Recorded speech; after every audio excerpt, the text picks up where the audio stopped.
हाँ जी राणा साहब। ਅੱਛਾ ਪਥਰੇਰਾ ਇੱਕ ਵਾਰੀ ਨਾ हाँ जी। ਇੱਕ ਹਾਮਲਾ ਹਿਰਨ ਨਾ ਜੰਗਲ ਦੇ ਵਿੱਚ ਜਿਹੜਾ ਨਾ ਇੱਕ ਪਾਸੇ ਨੂੰ ਮੂੰਹ ਕਰ ਗਿਆ। हमला। ਹਾਮਲਾ अच्छा। ਬੱਚਾ ਹੋਣ ਵਾਲਾ ਸੀ। हाँ जी हाँ जी। ਉਹਨੇ ਜਦੋਂ ਥੋੜਾ ਜਿਹਾ ਦੂਰ ਗਿਆ ਨਾ हाँ जी। ਤੇ ਯਕਦਮ ਬਿਜਲੀ ਕੜਕੀ, ਬਿਜਲੀ ਗਿਰੀ ਸਾਹਮਣੇ ਦਰਖਤਾਂ ਤੇ। अच्छा जी। ਤੇ ਉਹ ਦਰਖਤਾਂ ਨੂੰ ਉੱਥੇ ਜਿਹੜਾ ਸੁੱਕਾ ਥੱਲੇ ਫੋਸ ਪਰਾਲ ਸਾਰਾ ਹੁੰਦਾ, ਅੱਗ ਲੱਗ ਗਈ।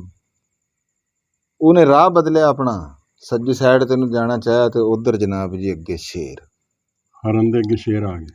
ਸ਼ੇਰ ਜਦੋਂ ਉਹਨੇ ਆਪਣੇ ਖੱਬੇ ਪਾਸੇ ਨੂੰ ਮੂੰਹ ਕੀਤਾ ਤੇ ਉਧਰ ਇੱਕ ਸ਼ਿਕਾਰੀ ਸਾਹਿਬ ਜਿਹੜਾ ਨਾ ਪੂਰਾ ਨਿਸ਼ਾਨਾ ਲਈ ਬੈਠੇ। अच्छा। ਉਹਨੇ ਕਿਹਾ ਲਓ ਜੀ ਸਾਹਮਣੇ ਅੱਗ, ਸਾਈਡ ਤੇ ਸ਼ੇਰ, ਇੱਕ ਪਾਸੇ ਸ਼ਿਕਾਰੀ ਸਾਹਿਬ ਹੈ। हाँ जी। ਇਹ ਕੰਮ ਤਾਂ ਬੜਾ ਖਰਾਬ ਹੋ ਗਿਆ, ਹਰ ਪਾਸੇ ਮੁਸੀਬਤ, बड़े फंसे हैं। ਬੜੇ ਫਸੇ ਆ। ਉਹਨੇ ਕਿਹਾ ਉਹਨੇ ਆਪਣੀ ਜਿਹੜੀ ਹੈ ਨਾ ਸਾਰੀ ਤਵੱਜਾ, हाँ जी। ਸਾਰਾ ਕੁਝ ਭੁੱਲ ਕੇ ਜ਼ੇਨ ਦੇ ਵਿੱਚੋਂ ਕੱਢ ਕੇ ਨਾ ਆਪਣੀ ਸਾਰੀ ਤਵੱਜਾ ਉਹਨੇ ਉਹ ਬੱਚੇ ਦੀ ਪੈਦਾਇਸ਼ ਥੱਲੇ ਕਰ ਲਈ। अच्छा जी। ਉਹਨੇ ਅੱਖਾਂ ਬੰਦ ਕੀਤੀਆਂ, हाँ जी। ਇੱਕ ਵਾਰੀ ਫੇਰ ਬਿਜਲੀ ਕੜਕੀ। ਉਹ ਜਿਹੜਾ ਸ਼ਿਕਾਰੀ ਨਿਸ਼ਾਨਾ ਲਈ ਖੜਾ ਸੀ, अच्छा। ਉਹਦਾ ਨਿਸ਼ਾਨਾ ਥੁੜਕ ਗਿਆ ਤੇ ਉਹ ਨਿਸ਼ਾਨਾ ਜਨਾਬ ਜੀ ਸਿੱਧਾ ਜਾ ਲੱਗਿਆ ਸ਼ੇਰ ਦੇ। ਸ਼ੇਰ ਉਹਦੀ ਜਨਾਬ ਜੀ ਲੰਮੇ ਹੋ ਗਏ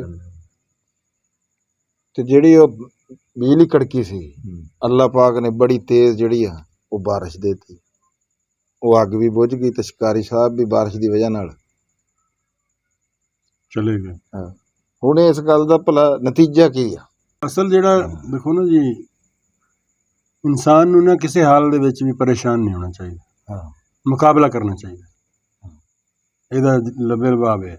ਤੁਹਾਡੇ ਹਿਸਾਬ ਇਹੀ ਹੈ ਨਾ ਜੀ ਕਿ ਤੁਸੀਂ ਆਪਣੇ ਜਦੋਂ ਇਰਦ ਗਿਰਦ ਦੇਖੋਗੇ ਨਾ, ਤੁਸੀਂ ਉਹਨਾਂ ਮੁਸੀਬਤ, ਤੇ ਆਪਣੀ ਮਸਲ ਆਪਣੀ ਤਵੱਜੋ ਦਿਓਗੇ ਨਾ, ਯਾਨੀ ਕਿ ਬੰਦੇ ਦੇ ਤਾਂ ਹਰ ਪਾਸੇ ਮੁਸੀਬਤਾਂ ਮੁਸੀਬਤਾਂ ਫਿਰ ਬੰਦਾ ਪਰੇਸ਼ਾਨੀ। ਕਾਮਯਾਬ ਨਹੀਂ ਹੋ ਸਕਦਾ। ਫਿਰ ਬੰਦਾ ਬਸ ਅੱਲਾ ਤੇ ਭਰੋਸਾ ਮਰ ਗਿਆ ਕਰੇ। ਸਮਝ ਲਓ ਕਿਸਮ ਦਾ। ਇਹ ਜਿਹੜੀ ਮਿਸਾਲ ਹੈ ਤੁਸੀਂ ਹਰ ਨਾਲ ਹੀ ਸੁਣਾਈ, ਜੇ ਇਹਨਾਂ ਦੀ ਸੋਚ ਤੋਂ ਬਾਲਾਤਰ ਹੋ ਕੇ ਇਨਸਾਨ ਆਪਣੇ ਆਉਣ ਵਾਲੇ ਵਕਤ ਤੇ ਆਪਣੇ ਮਸਲ ਮੁਸਤਕਬਿਲ ਤੇ ਨਜ਼ਰ ਪਾਵੇ, ਆਪਣੇ ਬੱਚਿਆਂ ਦੀ, ਉਹਨਾਂ ਦੀ ਪਰਵਰਿਸ਼, ਉਹਨਾਂ ਦਾ ਸਾਰਾ ਹਿਸਾਬ ਉਹਨਾਂ ਨੂੰ ਲੈ ਕੇ ਟੂਰੇ, ਵੈਸਾ ਹੀ ਫਿਰ ਬੰਦਾ ਉਹਨਾਂ ਮੁਸੀਬਤਾਂ ਉਹਦੇ ਨਜ਼ਦੀਕ ਹੀ ਨਹੀਂ ਆਉਂਦੀਆਂ। ਅੱਲਾਹ ਪਾਕ ਸਵਾਬ ਪੈਦਾ ਫਰਮਾ ਦੇ। ਯਾਨੀ ਕਿ ਉਹ ਆਪਣੇ ਕੰਮ ਤੇ ਨਜ਼ਰ ਰੱਖੇ। ਹਾਂਜੀ, ਕੰਮ ਤੇ ਉਹ ਸਾਰੀ ਪਰੇਸ਼ਾਨੀਆਂ ਉਹ ਦਿਲ ਚੋਂ ਕੱਢ ਦੇਵੇ, ਹਰ ਸ਼ੈ ਨੂੰ, ਦੁਨੀਆ ਨੂੰ ਭੁੱਲ ਕੇ ਟੁਰੇ। ਹਾਂਜੀ, ਭੁੱਲ ਕੇ ਟੂਰੇ, ਫਿਰ ਕਾਮਯਾਬੀ, ਅਦਰਵਾਈਜ਼ ਨਹੀਂ। ਇਹ ਉਹੀ ਗੱਲ ਆ ਜੀ। ਹਾਂ। ਕਈ ਤਾਂ ਪਰੇਸ਼ਾਨੀਆਂ ਐਵੇਂ ਲਈਆਂ ਹੋਈਆਂ ਲੋਕਾਂ ਨੇ, ਹਾਂ। ਆਪਣੇ ਉੱਤੇ ਮੁਸੱਲਤ ਕੀਤੀਆਂ, ਆਪਣੇ ਉੱਤੇ ਮੁਸੱਲਤ ਕੀਤੀਆਂ ਜਿਹੜੀ ਕਿ ਪਰੇਸ਼ਾਨੀਆਂ ਹੈ ਨਹੀਂ। ਸਾਨੂੰ ਸਭ ਤੋਂ ਬੜੀ ਪਰੇਸ਼ਾਨੀ ਅੱਜ ਇਹ ਬਣੀ ਹੈ ਵੀ ਅਸੀਂ ਇੱਕ ਦੂਸਰੇ ਨੂੰ ਦੇਖੀ ਜਾਂਦੇ ਹਾਂ, ਗੱਲ ਨਹੀਂ ਸਮਝ ਆਉਂਦੀ। ਉਹ ਆਹ ਕਰ ਗਿਆ, ਉਹਨੇ ਆਹ ਕਰ ਲਿਆ, ਮੈਂ ਆਹ ਕਰਨਾ, ਗੱਲ ਨਹੀਂ ਸਮਝ ਆਉਂਦੀ। ਇਸੇ ਚੱਕਰ 'ਚ ਹੀ ਪਏ ਐਵੇਂ ਪਰੇਸ਼ਾਨ ਹੋਏ। ਪਰੇਸ਼ਾਨ ख्वाब ਜਿਹੜੇ ਆ ਇਹ ਪਰੇਸ਼ਾਨ ਹੀ ਕਰਦੇ ਨੇ ਬੰਦੇ ਨੂੰ। ਇੱਕ ਹੁੰਦੀ ਤਕਦੀਰ, ਇੱਕ ਹੈ ਤਦਬੀਰ। ਸਾਡੇ ਕੋਲ ਤਦਬੀਰਾਂ ਬਹੁਤ ਆ, ਉਹ ਤਦਬੀਰਾਂ ਦੀ ਵਜ੍ਹਾ ਤੋਂ ਅਸੀਂ ਪਰੇਸ਼ਾਨ ਹੋਏ। ਤਕਦੀਰਾਂ ਦੀ ਤਕਦੀਰ ਜਿਹੜੀ ਉਹ ਗੱਲ ਬਰੰਦੀ ਹੈ, ਕੋਈ ਸ਼ੱਕ ਨਹੀਂ ਹੈ। ਤਕਦੀਰਾਂ ਤੁਹਾਡੀਆਂ ਨਹੀਂ ਚੱਲ ਸਕਦੀਆਂ, ਤਕਦੀਰ ਨੇ ਹਮੇਸ਼ਾ ਤੁਹਾਡੇ ਤੇ ਗਾਲਬ ਰਹਿਣਾ। ਹੱਕ ਵਾਰਿਸ ਸ਼ਾਹ ਸਾਹਿਬ ਦੀ ਗੱਲ ਆ ਨਾ, ਉਹ ਕਹਿੰਦਾ, ਵਾਰਿਸ ਸ਼ਾਹ ਸਾਹਿਬ ਕਹਿੰਦੇ ਆ ਕਿ ਤਕਦੀਰ ਅੱਲਾ ਦੀ ਨੂੰ ਕੌਣ ਮੋੜੇ, ਇਹ ਤੇ ਪਲਟ ਪਹਾੜ ਵੀ ਸੱਟਦੀ ਵੇ। ਹਾਂਜੀ, ਤਕਦੀਰ ਜਿਹੜੀ ਹੈ ਨਾ, ਤਕਦੀਰ ਪਹਾੜ, ਤਕਦੀਰ ਅੱਲਾ ਦੀ ਜਿਹੜੀ ਹੈਗੀ ਆ ਉਹੀ ਚੱਲਦੀ ਆ। ਅਲਹਮਦੁਲਿਲਾ, ਉਹਦੇ ਤੇ ਸਾਨੂੰ ਯਕੀਨ ਕਰਨਾ ਚਾਹੀਦਾ। ਜਦੋਂ ਸਾਨੂੰ ਤਕਦੀਰ ਤੇ ਯਕੀਨ ਹੋ ਗਿਆ, ਅਲਹਮਦੁਲਿਲਾ ਐਸਾ ਹੀ ਹੋਏਗਾ ਜੈਸਾ ਹਰਨ ਵਾਲਾ ਸਿਲਸਿਲਾ। ਅਲਹਮਦੁਲਿਲਾ। ਕਿਆ ਬਾਤ, ਬੜੀ ਗੱਲ ਸੁਣਾਈ ਤੁਸੀਂ ਜੀ, ਬੜੀ ਸਬਕ ਅਮੋਜ਼ ਆ ਜੀ, ਸੋਚਣ ਵਾਲੀ ਗਹਿਰੀ ਗੱਲ ਹੈਗੀ ਆ।